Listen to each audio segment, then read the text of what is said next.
Hey guys, so today I have a weekly wrap up for you. I've decided to do weekly ones because for the next 2 months I am just really trying to catch up on my Goodreads reading challenge. I said that I was going to read 100 books in a year and I'm pretty behind. I'm going to have to read about 5 books a week. I read 6 books this week, so far I'm doing good. The first book I read this week was Shadow Kiss by Rochelle Mead. This is the 3rd book in the Vampire Academy series, and I think so far it's the best one. This series is really great. If you guys haven't checked it out yet, you definitely should. The next book I read was Forgotten by Kat Patrick, and this one was amazing. Kat Patrick's newest book, Revived, is one of my all-time favorite books.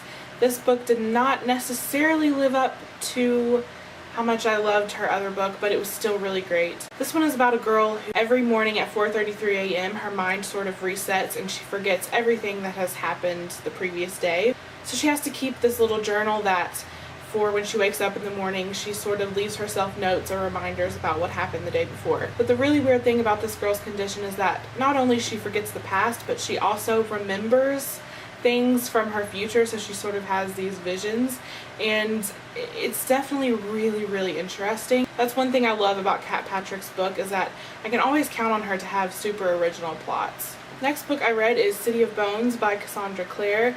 I am so happy to have finally read this. For those of you who have been following my channel for a while, you probably know that I think it was at the beginning of this year, I tried to read this book. I got like 50 or so pages in and could not get into it. At some points I really did have to push through this book and force myself to finish it.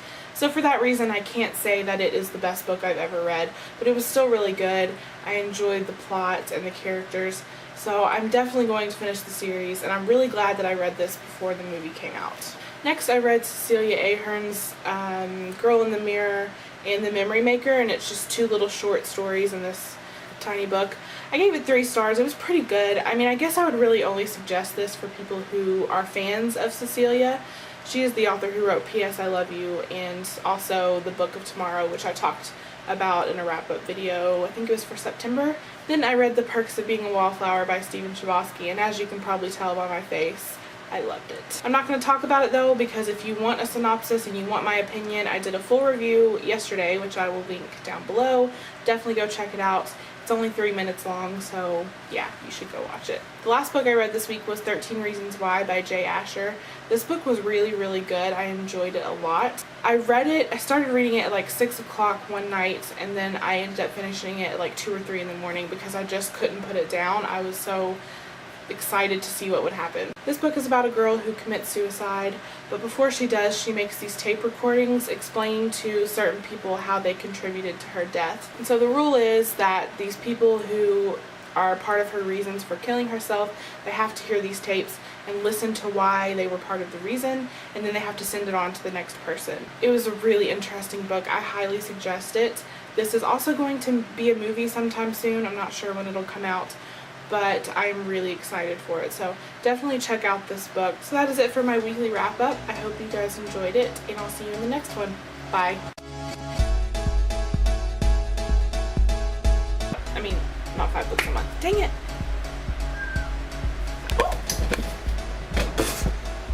I'll just start over. I'm sweating. Roxy, stop. And she has alright, I need to go. I really need to go.